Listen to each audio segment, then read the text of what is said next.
unlocking a world of knowledge in an instant. Ready for today's quick insight? Taking too much cough syrup can lead to serious consequences, such as drowsiness, nausea, vomiting, confusion, or even more severe symptoms like difficulty breathing or a dangerously slow heart rate. Overdose can also lead to hallucinations or seizures in extreme cases. It's crucial to follow the prescribed dose or the instructions on the label.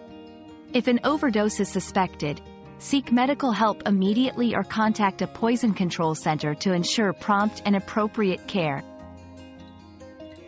Another mystery solved, but many more await. Keep up with our daily discoveries by subscribing and turning on notifications.